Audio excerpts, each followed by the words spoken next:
डर सच्चाई नहीं है। डर सिर्फ एक ही जगह रह सकता है, हमारे आने वाले कल के ख्यालों में। ये हमारे दिमाग की बनाई हुई एक ऐसी सोच है जिसका कोई वजूद ना तो था ना ही कभी होगा। खतरा सच्चाई हो सकता है, मगर डर का चुनाव हम करते हैं। बिना डरे भी खतरों का सामना किया जा सकता है। आफ्टर अर्थ 2013, जनरल साइपर रेज के शब्द। दोस्तों, अगर आप हमारे चैनल पर नए हैं तो प्लीज सब्सक्राइब कर दें। इस कहानी की शुरुआत होती है भविष्य से, जब पृथ्वी तबाही के करीब पहुंच गई थी। इंसानों की आबादी अब इतनी बढ़ चुकी थी कि उनका अपने ही ग्रह पर रहना मुश्किल हो चुका था। इसलिए स्पेस कंपनीज ने एक नया ग्रह खोज निकाला जिसका नाम था नोवा प्राइम। पृथ्वी को खाली कर दिया गया और बचे कुछ इंसान नोवा प्राइम ग्रह पर आबाद हो गए। मगर खतरा टला नहीं था। इंसानों और एलियंस के बीच एक जंग छिड़ गई।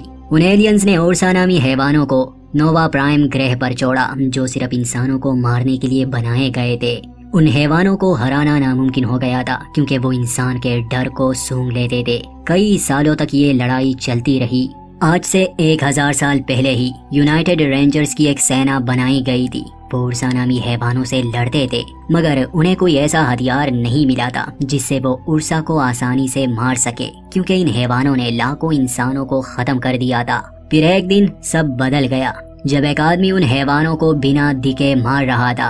असल में उस आदमी ने अपने डर पर काबू पा लिया था, और डर पर काबू पाने से वो उर्सा के लिए अदृश्य हो गया, मानो वो हैवान अब अंधे हो गए हो। आहिस्ता आहिस्ता इस जंग का तख्ता ही पलट गया और इंसान हैवानों को खत्म करने लगे।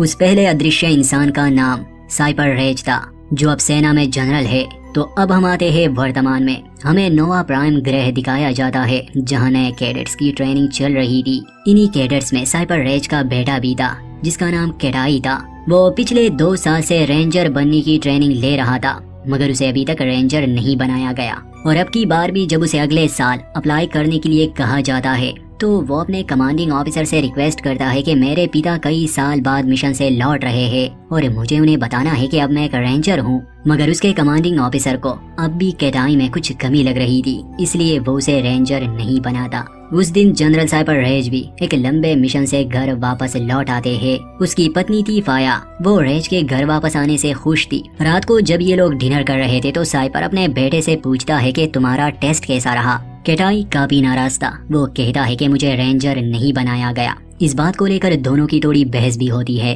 रेज का मानना था कि वो अभी छोटा है, शायद अगले साल उसे रेंजर बनाया जाए। बाद में फिया रेज को समझाती है कि केटाई एक जज्बाती लड़का है और वो तुम्हारी तरह बनना चाहता है। उसे किसी जनरल की जरूरत नहीं, एक पिता की जरूरत है। अच्छा होगा तुम उसके साथ समय बिताओ। तो उस रात साइपर फैसला करता है कि वो केटाई को अपने साथ एक अभ्यास पर ले जाएगा, एक ग्रह पर जहां उर्सा से लड़ने की ट्रेनिंग दी जाती है। अगले दिन जब वो निकल रहे थे तो एक अपाहिज रेंजर आता है और साइपर रेज को सैल्यूट करता है। कहता है कि मैं जंग के मैदान में था, आपने मुझे और 4 और लोगों को बचाया। आपकी वजह से आज मैं अपनी बेटी का चेहरा देख पा रहा हूँ। ये सब देखकर केटाई अपने पिता से और भी इंस्पायर्ड हो जाता है। जिस जहाज में ये लोग जा रहे थे उसमें एक उर्सा हैवान को भी ले जाया जा रहा था। असल में कुछ रेंजर्स को अदृश्य होने की ट्रेनिंग दी जा रही थी। नोवा प्राइम से टेक ऑफ करने के बाद साइपर रेज केटाई से कहता है कि अच्छा होगा तुम कुछ समय के लिए सो जाओ, मैं भी सोने वाला हूँ। केटाई थोड़ी नींद लेता है और जब वो जागता है तो उसके पिता अभी भी सो रहे थे। केटाई अपनी सीट से उठता है और उर्सा को देखने जाता है। एक रेंजर उसे रोकता भी है कि तुम्हें अंदर आने की इजाजत नहीं, मगर जब उसे पता चलता है कि ये जनरल का बेटा है तो वो उसे कुछ नहीं कहता। असल में केटाई उर्सा को करीब से देखना चाहता था, मगर अभी तक उसने अपने डर पर काबू पाना नहीं सीखा था। इसलिए जब वो आगे बढ़ता है, उर्सा उसके डर को महसूस कर लेता है। केटाई का ये डर बचपन से था। असल में हुआ ये था कि केटाई की एक बहन भी थी। जब वो छोटा था, एक उर्सा ने उनके घर पर हमला किया था। केटाई तो उस हमले में बच गया, मगर उसकी बहन को हैवान ने मार दिया और तब से लेकर आज तक वो डर केटाई के दिल में बैठ चुका है। यही सबसे बड़ी वजह है कि वो रेंजर के टेस्ट में पास नहीं होता, क्योंकि वो अपने डर को काबू ही नहीं कर पाता। दूसरी तरफ साइबर रेज भी जाग चुके थे। उन्हें कुछ महसूस होता है। वो शिप के दीवार पर हाथ लगाते हैं, फिर केटाई को लेने जाते हैं और पायलट से बात करते हैं। साइपर उन्हें वार्न करता है कि मुझे ऐसा लग रहा है उल्का पिंड का एक बड़ा तूफान आने वाला है। हम जहाज को मोड़ नहीं सकते, शायद हम उस तूफान की दिशा में चले जाए, इसलिए हम अपने जहाज को नहीं मोड़ेंगे। साइपर ये भी कहता है कि शायद मैं गलत हो सकता हूँ। तो एक पायलट उससे पूछता है कि सर आप कितनी बार गलत हुए हैं। और देखते ही देखते उल्का पिंड के खतरनाक तूफान में इनका अंतरिक्ष जहाज बुरी तरह से फंस जाता है। रेज पायलट्स को यह आदेश देता है कि हमें किसी भी तरह यहाँ से निकालो। सबसे नजदीकी ग्रह पर जाने के लिए इन्हें अनुमति चाहिए थी, मगर साइपर को कोई रास्ता नजर नहीं आ रहा था। अगर उसे लोगों की जान बचानी है तो उसे प्लेनेट पर बिना अनुमति के ही लैंड करना होगा। पायलट्स आर्टिफिशियल वर्म होल का इस्तेमाल करते हैं। वो उल्का पिंड के तूफान से तो निकल आते हैं, मगर जहाज को भारी नुकसान पहुंच चुका था। उनके सामने एक ग्रह था, मगर ये वो ग्रह नहीं था जिसके बारे में ये लोग बात कर रहे थे। एक पायलट कहता है कि शायद कंप्यूटर हमें गलती से यहाँ ले आया। सिस्टम की तरफ से इन्हें चेतावनी दी जाती है कि इंसानों को इस ग्रह पर जाने की इजाजत नहीं है। जनरल रेज कहते हैं कि हम यहाँ लैंड नहीं करेंगे, मगर पायलट्स कहते हैं कि हमारे पास और कोई चारा नहीं है। जहाज को भारी नुकसान पहुंचा है, अगर हम यहाँ रहे तो इसके टुकड़े हो जाएंगे। तो साइपर कहता है कि इस जहाज को ठीक करो। वो अपने बेटे के पास आता है जो उस समय बहुत घबराया हुआ था। वो उसे शांत करने की कोशिश करते हैं और अचानक से जहाज का पिछला हिस्सा अलग हो जाता है। साइबर रेज भी दूर जाके गिरते हैं। बहुत से लोग अंतरिक्ष के गहराई में चले जाते हैं। किटाई को होश नहीं रहता और अगले ही पल उनका अंतरिक्ष जहाज इस ग्रह पर क्रैश लैंडिंग करता है। कुछ समय बाद जब किटाई को होश आता है तो वो तबाहशुदा जहाज में था। सिर्फ वही एक सही सलामत बचा था, क्योंकि वो सीट पर बैठा हुआ था। वो अपनी जगह से हिला भी नहीं था। होश संभालने पर वो बाकी क्रू को ढूंढने लगा, मगर सभी मर चुके थे। उसे अपने पिता मिलते हैं जो उस समय बेहोश थे। किटाई इस हादसे की वजह से काफी डर गया था। वो इस इंतजार में था कि कब उसके पिता होश में आएंगे, क्योंकि उसे नहीं पता था अब आगे क्या करना है और ये कौन सा ग्रह है। जब वो होश में आते हैं तो सबसे पहले अपने बेटे से यही पूछते हैं कि क्या तुम ठीक हो। वो बाकी रेंजर्स को आवाज लगाते हैं, मगर कोई भी जिंदा नहीं था। साइपर किटाई को ऊपर कॉकपिट में भेजता है। उसे ग्रे बॉक्स ढूंढने को कहता है जिसमें एक बीकन था। उससे वो नोवा प्राइम पर मदद के लिए सिग्नल भेज सकते थे, मगर किटाई जब उस बीकन को लाता है तो साइपर को ये बुरी खबर मिलती है कि वो बीकन अब टूट चुका है। साइपर काफी जख्मी हो चुका था। उसकी दोनों टांगे टूट चुकी थी। वो अपनी जगह से हिल भी नहीं पा रहा था। वो किटाई की मेडिकल जांच करता है। वो बिल्कुल ठीक था। फिर वो उसे समझाता है कि देखो बेटा, हमसे 100 किलोमीटर की दूरी पर इस जहाज का टेल सेक्शन गिरा है। एक बीकन उसमें है और हमें वो चाहिए। अगर हम उस बीकन से सिग्नल ना भेज पाए तो हम दोनों ही इस ग्रह पर मर जाएंगे। मैं चाहता हूँ तुम वहाँ जाओ और उससे सिग्नल भेजो। असल में इन लोगों का जहाज पृथ्वी पर ही क्रैश हुआ था, मगर पिछले सैकड़ों साल से इंसान पृथ्वी से जा चुका है। अब यहाँ इंसान नहीं रहते, क्योंकि यहाँ की हवा भी इंसान के जीने लायक रही नहीं। यहाँ की बाकी जिंदगी ने खुद को माहौल के साथ बदल दिया है, जैसे जानवर और पेड़ पौधे। साइपर किटाई को अपना हथियार देता है। एक बैग देता है जिसमें मेडिकल सप्लाईज और ऑक्सीजन के इनहेलर्स थे, क्योंकि अब इंसान यहाँ की हवा में से खुले में सांस नहीं ले सकते। इनमें से हर एक इनहेलर्स 20 से 24 घंटे तक काम करेगा। मतलब किटाई के पास 6 दिनों की ऑक्सीजन होगी। किटाई ने एक स्पेशल सूट पहना है, उसमें सेंसर और कैमरास लगे हैं। तो साइपर कहता है कि मैं तुम पर नजर रखूंगा, तुम्हें गाइड करूंगा, तुम्हें ऐसा लगेगा जैसे मैं तुम्हारे साथ ही हूँ। किटाई पूछता है कि उर्सा का क्या हुआ होगा, क्योंकि वो टेल सेक्शन में थी। तो साइपर कहता है कि मुमकिन है वो हादसे में ही मर चुका हो या बहुत घायल हो, मगर ये तो नामुमकिन है कि वो जिंदा बच गया होगा। खैर साइपर अपने बेटे को हिम्मत देता है और उसे इस मिशन पर भेज देता है। जब किटाई जहाज से बाहर आता है वो घबरा गया, मगर साइपर उसे शांत करता है। उसे कहता है कि अपने घुटनों पर बैठ जाओ और माहौल का जायजा लो। तो इससे किटाई को थोड़ी हिम्मत मिलती है। फिर वो अपने पिता के बताए हुए रास्ते पर चलने लगा। जब वो एक पहाड़ी पर चढ़ता है तो हम ऑडियंस को वो पृथ्वी दिखाई जाती है जो अब बिना इंसानों की थी। अब पृथ्वी पर सिर्फ जानवरों का ही राज था और ये सब बहुत खूबसूरत लग रहा था। शायद ये हम इंसानों के घमंड को तोड़ दे कि हमारे बिना भी ये जन्नत जैसी दुनिया रह सकती है।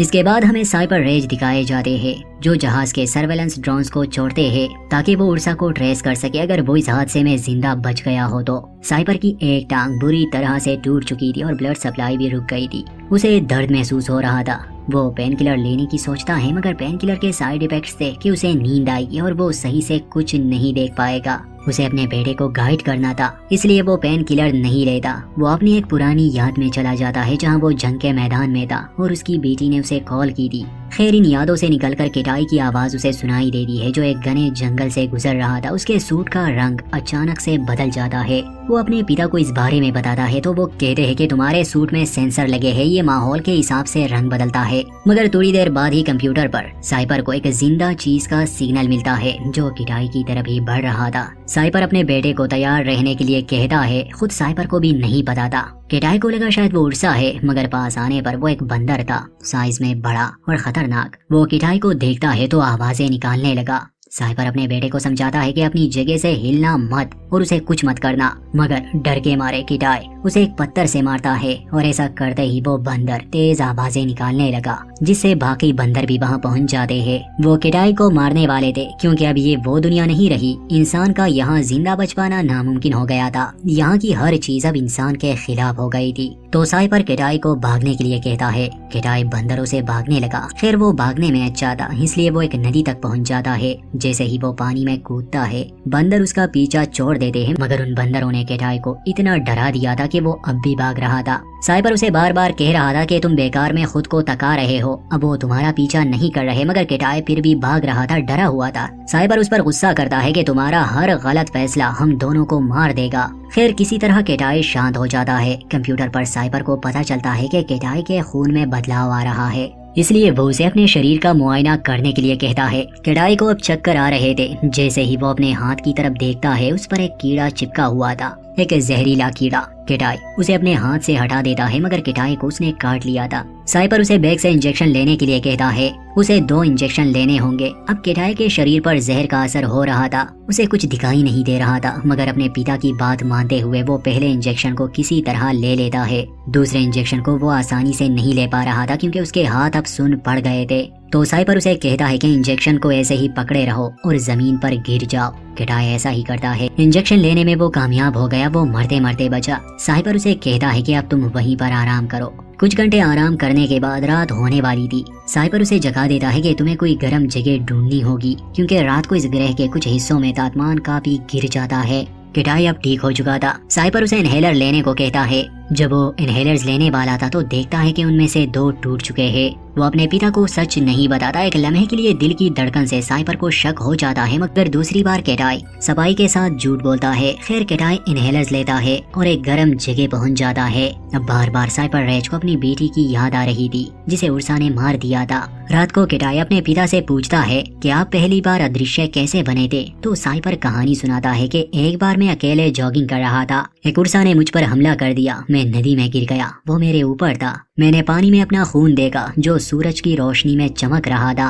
अचानक से मेरा ध्यान बदल गया क्योंकि मुझे यही लगा था कि अब मैं मरने वाला हूँ। एक लम्हे के लिए मैंने डर को भुला दिया और जब ऐसा हुआ तो मुझे महसूस हुआ कि उर्सा मुझे नहीं देख पा रहा। वही लम्हा था जब मुझे उनकी कमजोरी का पता चला। डर सच नहीं है, ये हमारी दिमाग की बनाई गई एक ऐसी चीज है जिसका कोई वजूद नहीं है। खतरा सच हो सकता है बेटा, मगर खतरे के समय डर का चुनाव हम करते हैं। 5-6 दिन का ये सफर किटाई के लिए काफी मुश्किल था क्योंकि उसे हर दिन सफर करना था और रात को ठंड बढ़ने की वजह से उसे किसी गर्म जगह की तलाश करनी थी। अगले दिन जब वो अपने सफर पर निकलता है तो नदी के किनारे उसे उन्हीं बंदरों की लाशें मिलती है। वो घबरा जाता है और वहाँ से जल्दी निकल जाता है। जब वो आगे जाता है तो वो एक बुलंद चोटी पर पहुंच चुका था। ठीक यहीं पर साइपर किटाई का झूठ पकड़ लेता है कि उसके पास अब सिर्फ 2 ही इनहेलर्स बचे हैं और टेल तक पहुंचने के लिए कम से कम उसे 3 की जरूरत थी। कंप्यूटर पर साइपर रास्ते का एनालिसिस करता है।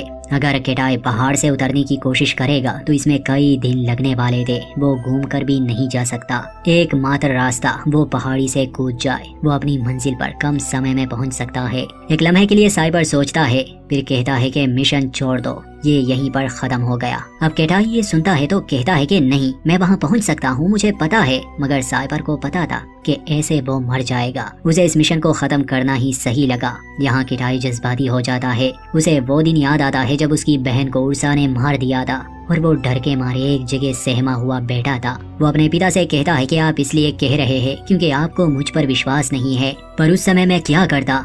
मैं बुज़दिल नहीं हूँ और आप उस दिन कहाँ थे।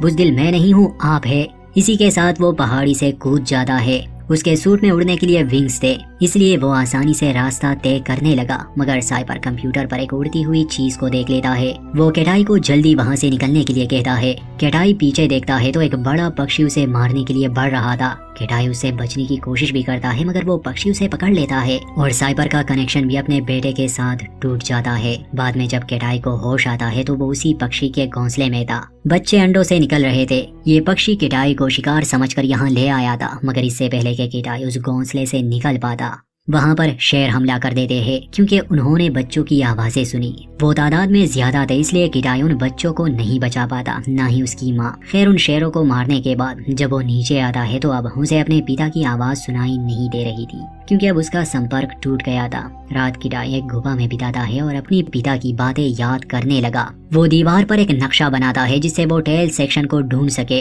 इससे पहले साइपर उसे लीड कर रहा था और अब उसे अकेले ही उस जगह को ढूंढना था। रात गुजर जाती है तो वो उस गुफा से बाहर आता है। वो अपना आखिरी इनहेलर लेता है, एक नाव बनाता है और नदी के साथ ही वो अपना सफर तय करने लगा। फिर वो सो जाता है और सपने में उसे अपनी बहन नजर आती है जो उसे उठने के लिए कह रही थी क्योंकि किटाई ज्यादा सो चुका था। जब उठता है तो शाम होने वाली थी। तापमान गिर रहा था। किटाई ने कोई गर्म जगह नहीं ढूंढी थी इसलिए वो ठंड की वजह से वहीं पर बेहोश होने लगा। आखिरी बात उसे ये याद थी कि कोई उसे खींच लेता है और उस पर टहनियां रखता है। सुबह जब किटाई को होश आता है तो उस पक्षी ने उसकी जान बचाई थी। इसके बाद किटाई जंगल में भागता है अपने पिता के बताए हुए रास्ते पर और आखिर में उसे जहाज का मलबा मिलने लगा। वो और आगे जाता है तो उसे टेल सेक्शन भी मिल गया। अब उसके पास इनहेलर्स खत्म हो गए थे और उसे सांस लेने में तकलीफ हो रही थी इसलिए किटाई को टेल सेक्शन में इनहेलर्स मिल जाते हैं। वो उनमें से एक लेता है। फिर वो उर्सा को देखने जाता है मगर वो उस कैद से भाग चुका था। इस बात से वो बहुत घबरा जाता है। वो अपने पिता से संपर्क करता है जो अब काफी कमजोर हो चुके थे। वो किटाई की आवाज सुन रहे थे मगर किटाई को अपने पिता की आवाज नहीं सुनाई दे रही थी। उसका काफी ब्लड लॉस हो चुका था। पिछले एक दिन से उसकी और किटाई की बात भी नहीं हुई थी, ना ही उसने किटाई को देखा था। मगर अब जब वो उसे जिंदा देखता है, उसकी आवाज सुनता है तो उसे राहत मिलती है। मगर कनेक्शन खराब होने की वजह से उसे साइपर की आवाज सुनाई नहीं दे रही थी। किटाई को वो बीकन भी मिल चुका था। वो उससे सिग्नल भेजने की कोशिश करता है मगर सिग्नल नहीं पहुंच पा रहा था। यहाँ साइपर को कंप्यूटर पर नजर आ रहा था कि पास वाले वोल्केनिक एक्टिविटी की वजह से आसमान में बिजली की एक लेयर बन चुकी है जो सिग्नल को जैम कर रही है। किटाई को ऊंची जगह पर जाना होगा। उस समय किटाई अपने पिता की आवाज तो नहीं सुन रहा था मगर मन ही मन में साइपर उसे ये कहने की कोशिश कर रहा था और एक किटाई को भी ये ख्याल आता है। वो उस बीकन को लेके पहाड़ पर चढ़ने लगा मगर दिल ही दिल में उसे उर्सा का डर भी था। साइपर को भी अब पता चल चुका था कि वो भाग गया है इसलिए वो चाहता था कि जल्द से जल्द किटाई मदद के लिए सिग्नल भेज दे। पहाड़ी पर चढ़ते समय ही किटाई का सामना उर्सा से होता है। किटाई के दिल में बचपन का वो डर आज भी था इसलिए वो उससे भागने लगा और जितना वो उस हैवान से डरता इतना ही उसे ढूंढने में आसानी होती। खैर भागते भागते वो एक ऊंची जगह पर पहुंच जाता है मगर सिग्नल भेजने से पहले ही उर्सा उस तक पहुंच गया। वो किटाई को पकड़ लेता है। कैमरा से साइपर ये सब देख रहा था।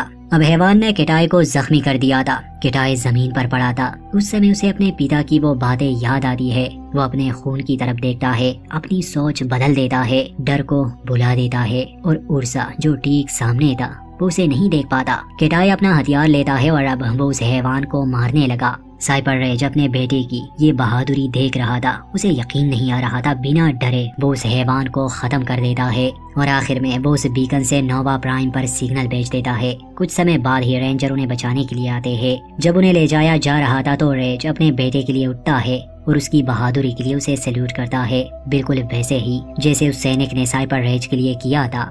पृथ्वी का ये हादसा बाप बेटे को करीब ले आया और आखिरकार किटाई ने वो साबित कर दिया। उन दोनों को अपने घर वापस ले जाया जाता है और यहीं पर इस कहानी का अंत। उम्मीद करते हैं आपको हमारी ये एक्सप्लेनेशन पसंद आई होगी, तो लाइक करना ना भूलें। अगर आप हमारे चैनल पर नए हैं तो प्लीज सब्सक्राइब कर दें।